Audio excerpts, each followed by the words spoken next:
all you now. All right. Well, welcome everyone. I am just so excited for our session today. We've officially got a minute before we hit the top of the hour here. So would love if you haven't done it already for you to jump into the chat, share where you're from, or scroll back up to see all the other places that people are joining in from today. And if you haven't already, it's totally up to you. You can change that drop down from hosts and panelists to everyone if you want everyone to see anything that you share over the course of the webinar today. So we are going to talk about creating journals and digital portfolios in Book Creator. And I am so excited to have you join in on this session. I'm going to drop a bunch of links and resources in the chat area today. I'm going to have my eyes there too to try my best with any questions that might come in. But you can use the Q&A widget at the top or the bottom of your screen, depending on how you're viewing today. If you have any questions, John from Book Creator is here who will be able to answer too. So keep your eyes peeled in the chat area for any links or things that might be placed in there too. Now, I'm going full screen with you today. You might be able to see, or I hope you should be able to see, because I put it there for you to see at the bottom of the screen, some live captioning with Google Slides in the background. So if that's not your favorite and you're joining in live today, you can come out of full screen mode in Zoom and just cut off the bottom of your screen down at the bottom. Well, if we haven't met before, my name is Monica Burns. I'm an ed tech and curriculum consultant, a book creator ambassador, and former New York City public school teacher and founder of ClassTechTips.com. So I know I just sent out a tweet at ClassTechTips is my Instagram and Twitter handle for those of you joining live, but you are welcome and encouraged to snap pictures, share links, share ideas on social. And you, of course, can tag the folks at Book Creator app, and me at Class Tech Tips if you're joining in live, or if you're catching the replay here on YouTube, you can do that too. And just as a reminder, if you have to step out or you join in and you miss a little bit of something or you're coming back and forth, you'll be able to watch this recording on YouTube after today. So to give you a rundown of what we're going to do together, so we are going to do a quick overview of Book Creator, take a look at some of the key features and things that you should know about Book Creator. We'll talk about setting up students for success. So we're going to look at some things that are important to consider from a workflow perspective. And then we'll talk about some best practices for journals, best practices for portfolios. And although you are welcome and encouraged to ask questions throughout the webinar today, we'll carve out some time at the end. That way, if there's any lingering questions or anything I missed, I'll be able to address it there too. So just so you know, as we get ready to dive in today, there are a lot of remote and classroom learning resources from Book Creator on their website. So you should be able to access some of those ebook resources from their site. I'll drop some specific links in today, webinars, just like ours on their YouTube channel, blog posts and classroom stories. I'll point to a couple today, as well as some templates and just some workflow support. So before we talk about our overview of Book Creator and we look at some things related to portfolios and journals, I would love to hear from you, and you can let me know in the chat, how familiar are you with Book Creator? Are you a total pro, a super newbie? Have you used it a couple times, maybe once, or not at all? Let me know in the chat. And if you want everyone to know, you can use that drop down for everyone, and everyone will see your responses.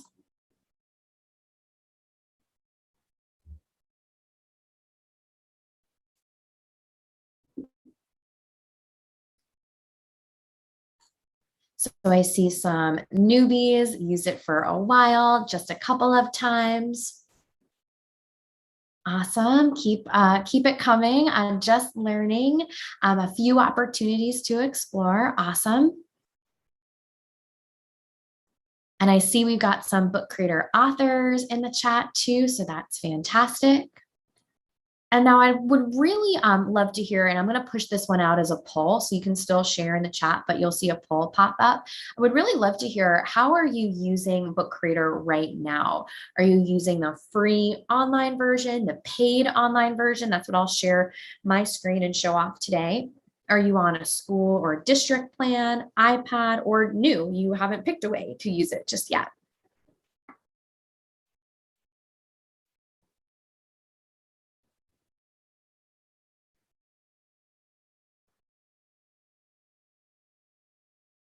Take another 10 seconds or so to respond. I see that a lot of us joining in today are using the free online version. A couple are new or using the iPad version. Some are using a school or district plan. Awesome. I'll give us just another moment here in case you want to share in the poll. Thanks, Suzette, for sharing in the chat. Yeah, your book in Spanish up on the site. All right, I'm going to go ahead and end the poll, and I'll share the results so you can see them on your screen too. So a lot of folks using the free online version, which will set you up for success today, and a few of you using the school or district plan. And I know if you haven't used the school or district plan, or you haven't used the paid version, of course, you could jump into Book Creator's website and take a look at some of those pieces, or John might drop a few different things down there for you. So I'm going to go ahead and stop sharing and jump of the poll at least and jump back over here. I'm also just going to pause and restart up my video there. I think there was a little bit of a lag for a moment, but there we go. So today, as we talk about Book Creator, before I give you a quick overview, I do want you to know that if you are totally new and I'm moving through anything a little bit too quickly, know that you can access getting started webinars and getting started resources straight from Book Creator's website and their YouTube channel. So Book Creator is an open-ended tool for iOS and the web, including Chromebooks. I'm going to be here on the web on my MacBook in my Chrome browser today. It allows students and teachers to create and publish their very own books, just like I'm hoping you will create some books with me today. It is super simple to make interactive pages with voice, text, video, images. You're going to watch me combine a few different things on the page today. And students of all ages can use Book Creator. I can speak from my own personal experience that I've used it with elementary school students all the way up through adult learners, and it is a very flexible tool. One of the reasons why I love it so much is that I can walk into just about any classroom environment and it's going to be a great fit. So teachers can create libraries for students too. You'll see me take us behind the scenes today, and it's a very powerful space for student creators. So our focus today is journals and portfolios, but there are lots of ways to use Book Creator, and I'll point you to some extra resources after we kind of move through our content for today. So you might use Book Creator for science reports or step-by-step guides or comics, you name it, super flexible. I often use that term open-ended creation tool to describe something as powerful as Book Creator. So I want you to watch me go into Book Creator to set up a library just so you get a sense of this workflow. Now, this is important all the time, but especially important when we're thinking about journals today. So if you are working with students and you want them to each create their own journal or their own portfolio, this is what you're going to want to take into consideration. You're going to want to set up your own library, invite students in so they can choose a book and get started. So I'm going to go ahead and head over to Book Creator's website. I'm already logged in. I'm going to go down to the bottom. I've got a lot of libraries. I got to do a little cleanup, I think, soon. And I'm going to go ahead to create a new library. And for us for today, I'm just going to do demo journals and portfolios. I'm going to allow anyone who joins in to do an image search. I would let students edit their own books. Anytime I'm doing journals or portfolios, I tend to turn off the students can read each other's books. That way they can't see each other's stuff along the process, but I could always turn that back on later if we do want to introduce some feedback in.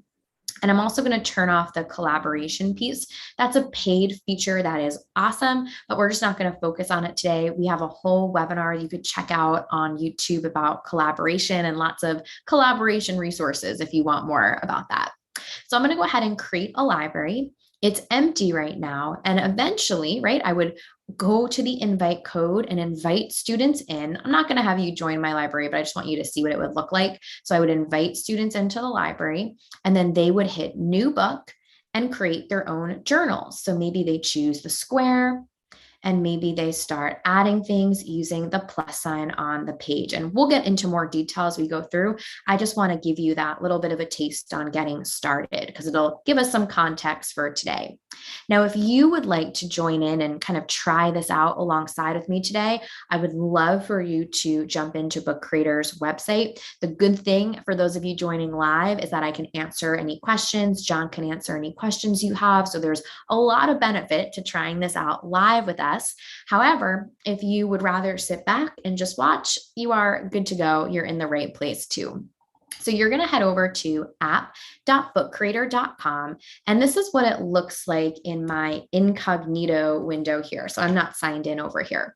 Now you would jump in. I think we got a little jinx there, John. Thanks for jumping that in there for me too. So this is the student sign in, but we're going to toggle to teacher sign in. So you would decide, are you going to sign in with Google sign in? That's what I use with my Google account, Microsoft email, or Clever. Those are all options for you. So not a must for today, but I would encourage you to sign in. That way you can try things out alongside me today. And if you have any questions, we're here to troubleshoot or help you along the way. So if you want to play along, you can go to that app.bookcreator.com, click on one of the blue links in the chat area there as we get ready to talk a little bit about journals and portfolios. So journals are something you can use daily or weekly or twice a week if you want to. I love having a routine. So you're revisiting them on a regular basis. They might have a clear focus or a clear prompt. Like today, we're going to answer this question in our journal. Or it might be more open-ended, where students just have some time to free write or choose a prompt or focus. So there could be a few different ways you structure this. And journals are typically casual, but purposeful. So there's an intention for using journals, but it might feel like a more informal space. So I want you to see me start a journal. And then I'm hoping on your screen, maybe you have a couple tabs open today, you will create a journal too. So I'm going to jump back over to my space here. I've got a couple things going on the screen. So I'm going to just move my windows, my chat window here. And here I'm going to work on my cover first. So for this, I might go ahead and tap on the background, go to my inspector and choose a background for my journal. So many options. And if you haven't been here in Book Creator recently, I would encourage you to kind of poke around, see all the different options. I'll tell you, I'm a little partial to the borders. So I'm going to go ahead and choose, let's go for a green one for today. And then I'll tap on the plus sign and I can use my text to create a journal. So I might say Monica's writing journal. Now this could be my feelings journal, my math journal, you name it. I'm going to stretch it out here. And because it's blue, so if I tap on it here, right, it's blue, right, all around it there.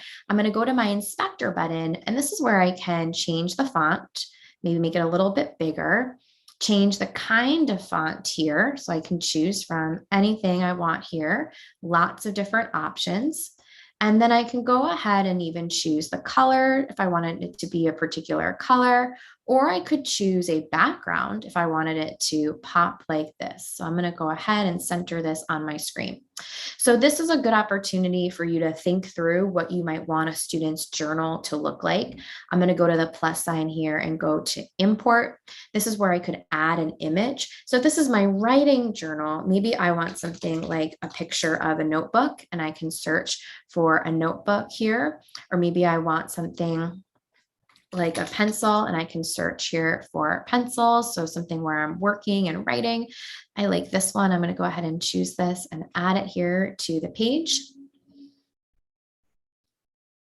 and place this right here.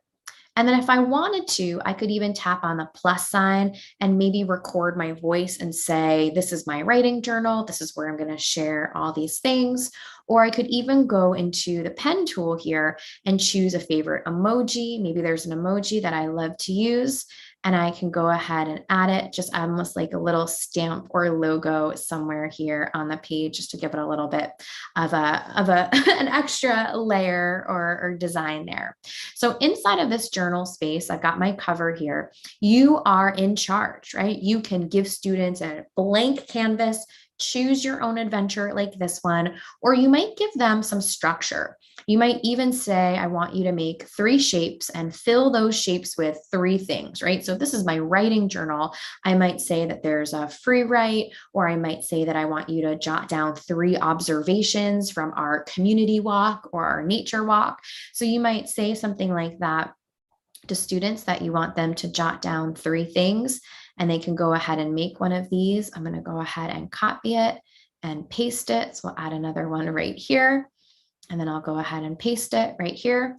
And maybe you have students record their voice and they can give an observation from their community walk or nature walk. Today, as we were walking around our school's neighborhood, I noticed, and you might have them talk a little bit. So I'll add that maybe right here. Maybe I want to make this a line that one up there. Perfect. Maybe you have students jump on camera, so they might make a picture or a video. So I could hit record video here, and I might say something like, today on the nature walk, you won't believe what we stumbled across. And I could add this video to the page as one of the 3 things I'm going to add. So really flexible. And that's what I'm hoping to get across here by showing you these different options, is that you can really give kids some different ways to talk about their learning. And there's all different types of journals, right?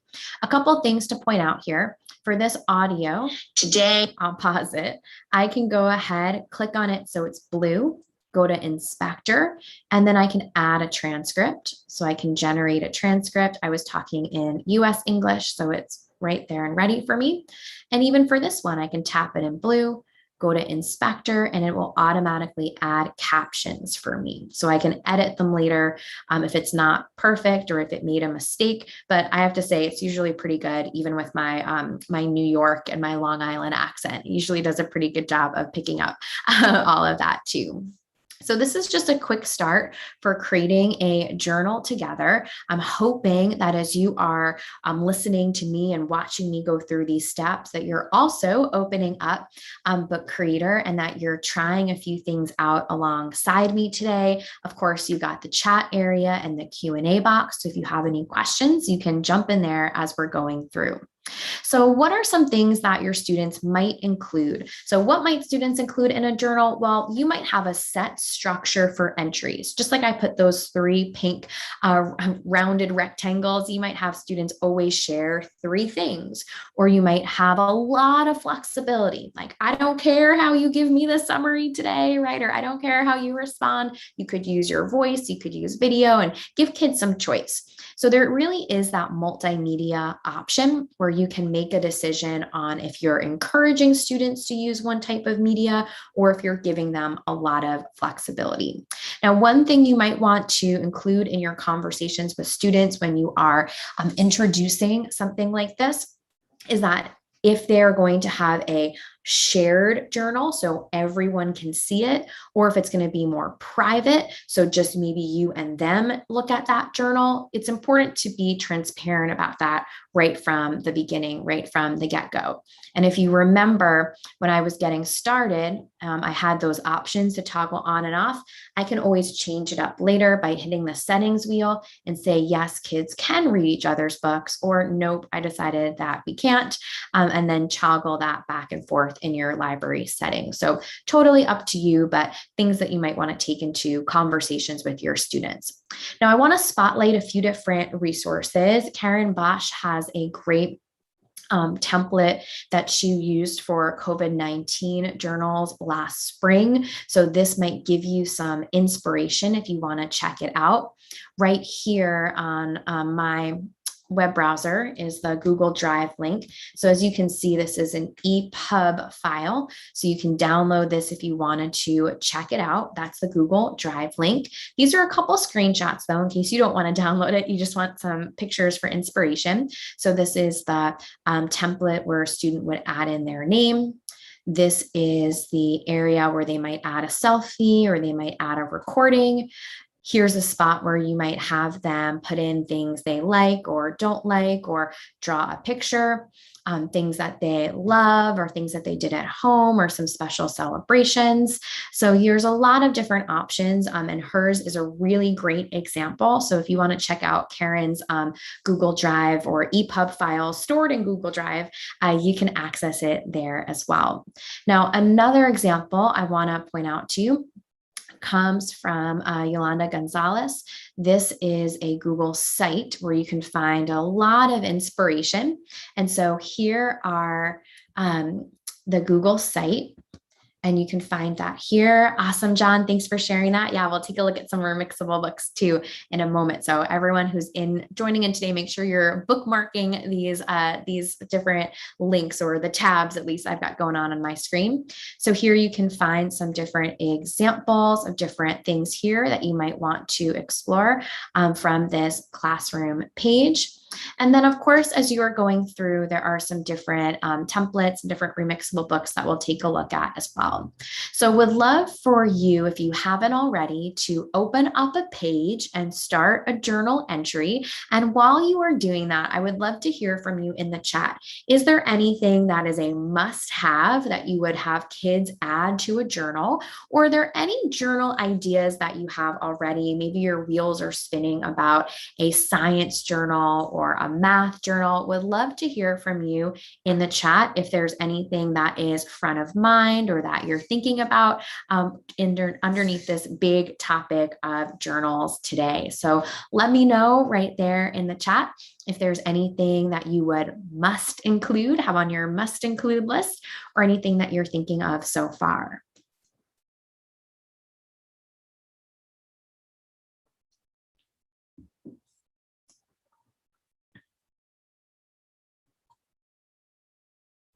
And as you are sharing and opening up your own journal entry there, I'll pop back over here. John shared about always love asking kids to share what they love, right? And then trying to find a way to use that in content area. So yeah, journaling and prompts, you can be really creative with what you ask of students and what you ask them to share. So many different options. Yeah, Carmen, I believe you should be able to access the same background, the same green. I'll show you how I got it. I'm going to open up a clear page here. I'm going to go to my plus sign. This is where I would add all my media. But for my background, I'm just going to click here so that I'm not highlighting anything in blue, and go to the inspector sign. And this is where you'll be able to find the pages. So if you are highlighting text and you see a blue box around text, it's only going to inspect the text. You want it to not click on anything and tap on the inspector. So you can add in any of these to the background, but you might also decide that you're going to go to import and maybe search for something like flowers. And you could grab one of these flower pictures. I'm going to go ahead and add it here. And then you can expand it so that it fits the whole screen if you want it to. So you could have this as your background this way. And then if you go into play or preview mode, you'll see that it crops it out for you. So you could do a few different things. And what's nice about this too, is that of course you can layer any text or add anything right on top. And so you'll see that this pops up here. I would probably just want to inspect it and change the color so that it pops a little bit more there as well. So a few different options there too. So if you haven't already, I encourage you to open up a page and start a journal entry. It's a good opportunity for you to think about what your expectations would be for students, or what you would want to see in a student created journal too. So let's shift a bit from journals and think a little bit about portfolios. Now, there's some overlap here, right? A journal is something we think about as a maybe daily or weekly prompt. We're contributing to it pretty regularly. A portfolio is more of a showcase. We might open up a portfolio with students once every month and say, choose one thing from the month of September you want to add to your portfolio. And it becomes a highlight opportunity for kids to celebrate different pieces of their work. So portfolios are typically collection of artifacts. So this might be a link to something kids made in a video tool that they've added to their page. It's an opportunity for them to demonstrate growth or mastery. So if you've done a culminating project, it's a good opportunity to put a link or to showcase it in there. It's an opportunity for an app smash. So maybe your student gave a really great response in a Flipgrid page. You could grab that Flipgrid link. They could add it there on their page. Or perhaps they made a video in Spark Video and you might have them embedded on their page there too. So good opportunities to showcase what kids are making in different tools. Now, a portfolio is more formal, right? So a journal I said was casual but purposeful. A portfolio is more formal, and the audience for a portfolio might include someone who is reviewing student applications for a program. So if they are giving scholarships out, they might look at a portfolio. So lots of ways that you might use portfolios for a specific audience for your group. And that's just one thing to consider. So if you are looking to set up portfolios this year, you might have students do top 5. So choosing 5 pieces of work that they want to showcase. You might have examples from different units or subject areas. So you might say, okay, you have to choose something from each subject area if you're teaching elementary school, or if you're working with just one subject area. You might say to students, you have to pick something from each unit of study, and we're going to add that into portfolios. One thing that makes portfolios really special is that you can add in reflections or goals. So imagine, and we'll pop back over here to this page. Imagine your students have added in something from a tool like Flipgrid or Spark Video. So imagine they've added this to their page. They then can go to the plus sign and add a reflection or a goal, something they would do different or something they're really proud of. So they can do that by adding in a recording. They could put it in text, and there's even voice to text. So they might say something like, I am so proud that in this video, I was able to, and they could talk, and add that to their page. And if you saw my captions go away there, that's because the captions use the same voice technology, or the same my microphone there gets switched over to this creation mode. You might also have your kids add a picture. So if they made a physical product, so if they made a diorama or a poster, they could hold it up, snap a picture with the camera built right into Book Reader, or they could import a picture of it from their Google Drive or just from a file saved on their computer. They could also embed something. So if they made something from another tool, they can plug that right in here as well. So lots of options that make this a great choice for portfolios. So lots of ways for kids to reflect and talk about their work. Now, I'd love for you to create a portfolio page. Maybe you do something similar to me, where I showed off some of the ways you might add a reflection, or that you might have students add a goal. So you, of course, can keep working on a journal page, but if you want to switch to a portfolio mindset, you're welcome to as well. And as you are thinking through some different ideas and things you want to explore, I'd love to show off some of those remixable books for you. And Viv, I completely agree that voice to text can be really powerful for young students. It's just a great way for them to build their confidence. We're not replacing the instruction that goes along with writing, but it's a great way for them to share, right, to become authors. So just so many things that make that special.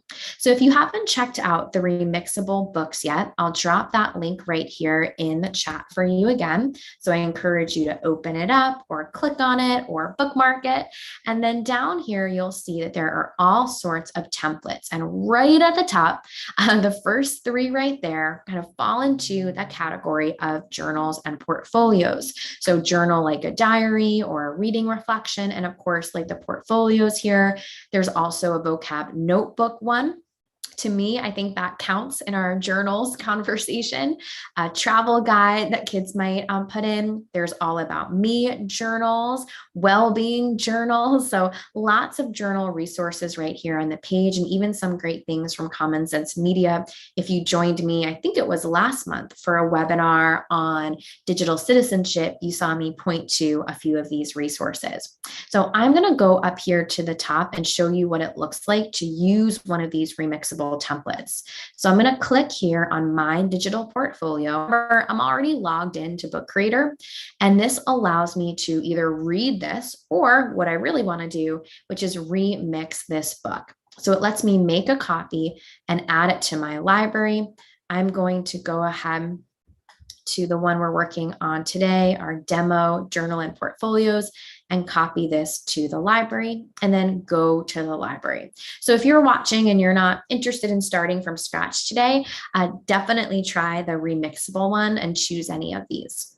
So I'm going to tap on this and open it up so that I can work inside this portfolio. So I'm going to go ahead into edit mode. And if I wanted to get a sense of all the pages, I could tap pages in the upper left-hand corner, and this shows me this piece. So if you are excited about the idea of, say, doing a portfolio, but you're not quite sure where to start, or you want kids to have a lot of success with a specific structure, this is a great way to introduce it. So your students would literally replace down here using these templates, and they could go page by page and add things in.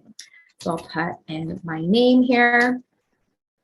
I'm tempted in the ages to put something like nice try or none of your business or something like that, but I'll put something a little less snarky, which is some question marks right there. You could have students put in their class or their room number.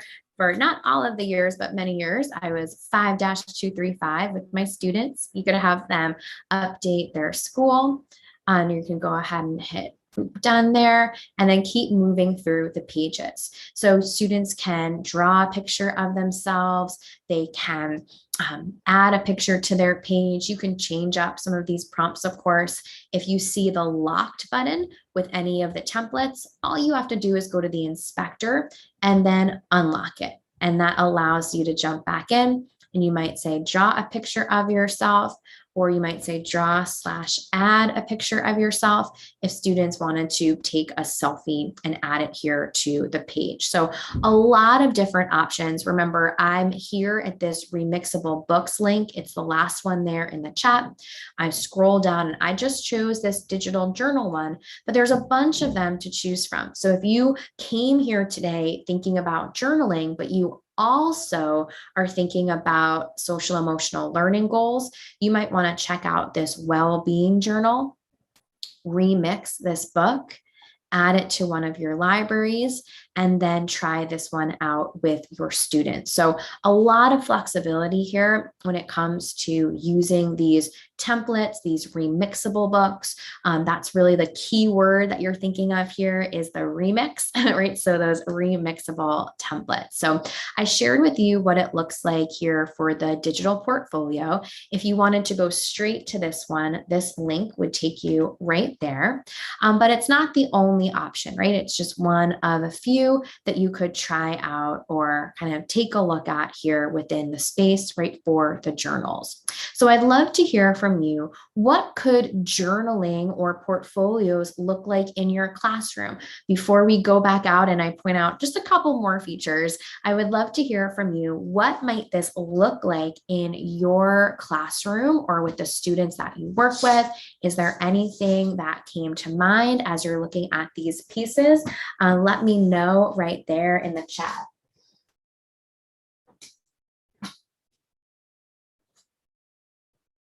And of course, you can change it from everyone to just host and panelists if you'd rather just share with John and I today. Or of course, if you want everyone to be able to see that, everyone drop down is a great way to just let everyone know about this conversation today.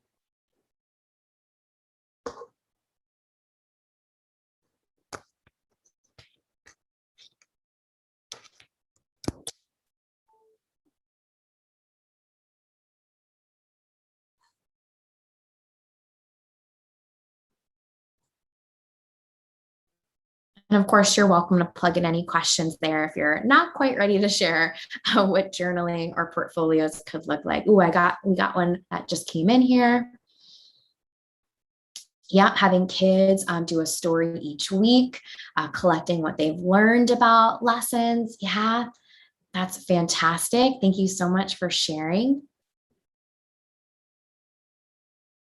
And one of the things that I think is so important to point out when we're talking about journals today, and I'm going to come back out to my dash and scroll down here to the demo library, is that when you invite students into this space, you are then able to see all of their journals in real time. So I don't know about you, but I, as a classroom teacher, definitely collected black and white composition notebooks from students and tried to find the right page or leave feedback or a note inside. This takes that organizational or logistical issue or constraint and lets you see everyone's journal and all of their updates in real time. I see here, Raphael mentioned about giving students the prompt or focus topic when they're first jumping into a journal, but then releasing some of that to give them a little bit more creativity. Natalia mentioned about using Book Creator for portfolios for a project citizen. That's fantastic. Carmen mentioned using Book Creator for Elf on the Shelf adventures. So that's something too where kids might upload a picture or snap a picture and add it to their journal or to their portfolio. So let's pop back out here into this writing journal. One thing that you might have students do, and you saw me kind of set up a mini template here, right? So just a couple of things here, is you might have students together create a page that goes along with your expectations for a journal or a regular update. So imagine you're doing journals where students reflect once a week or respond to a prompt. You might have students make a few different shapes. So I'm going to go ahead and add this one here to the top. And then I'm going to put some text right on top of it. And I'm going to say that this is where our prompt for the week. So you might have students come together the very first time you do this and set up a page that has all of these different pieces. So I'm going to go ahead. I'm going to place this to the back. Let's see.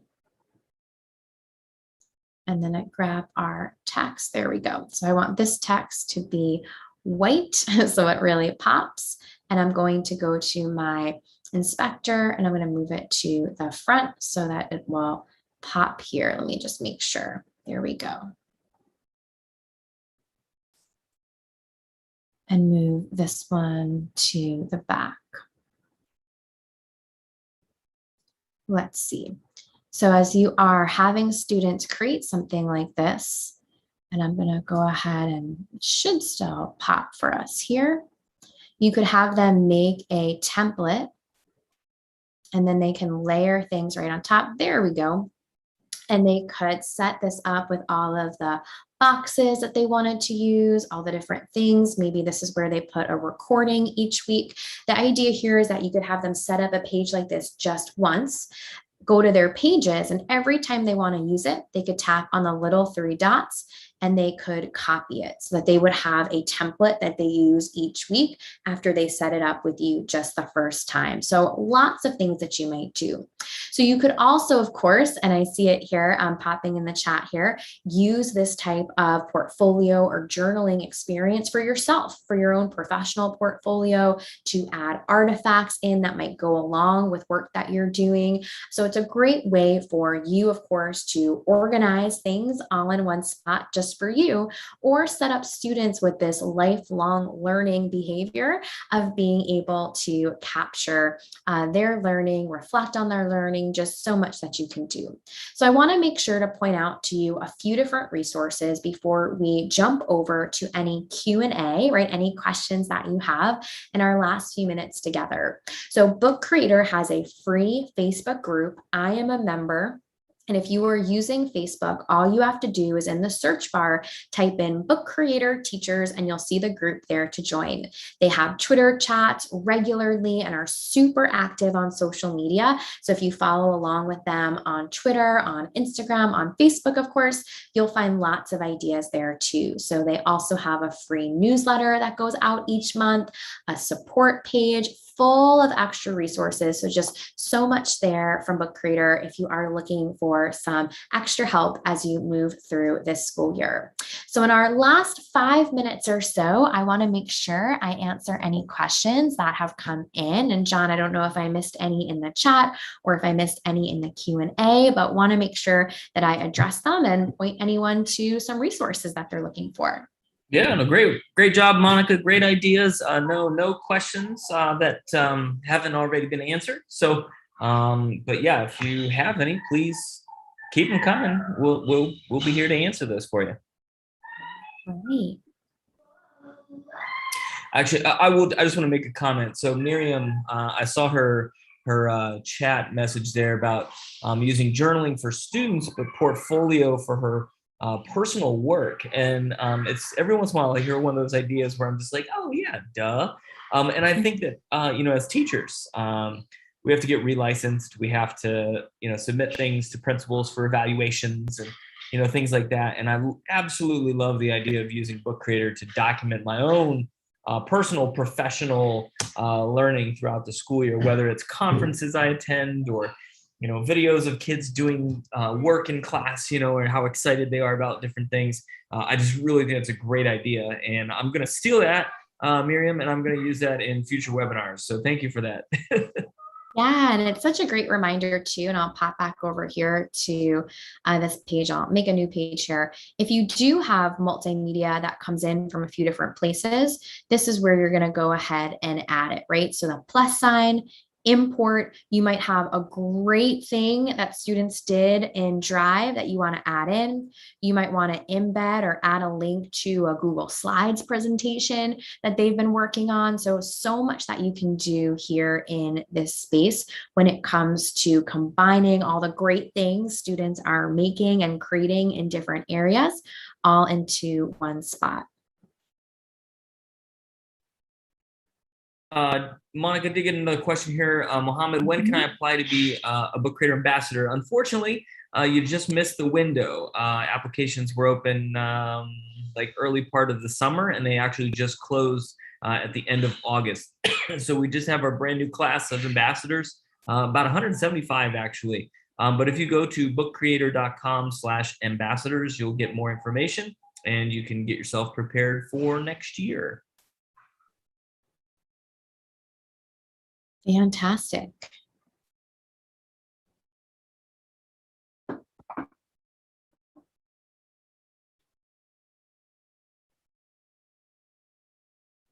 And Miriam, yes, you can use Book Creator in a collaboration with certain students. So Monica is going to show you here, if you click the share button at the bottom of a book, turn on collaboration. So you're just going to click the collaborate button. And you'll have a couple of choices. So the first one is that everyone in the library can collaborate. So if you only want certain students to participate, this is not the great option, right? You don't want everybody to have their kind of hands in the cookie pot, I guess, at this point. But once students join your library, underneath that button that says, or underneath that line that says everyone, a new button will appear that says change. And when you click change, you can pick and choose which students that are part of your library can collaborate on that book. So if you only wanted, 2 students collaborate, you can certainly do that. If you wanted 5, 10, it's totally up to you. But that would be my suggestion right there. Great. Yeah, I love all the things you can do with collaboration. Viv mentioned about learning a new language. And yeah, so powerful to use the recording button in here, the video button in here. So you can really practice language learning skills on your own, right? Or with students, if that's something you want them to journal about or try out in one of these spaces.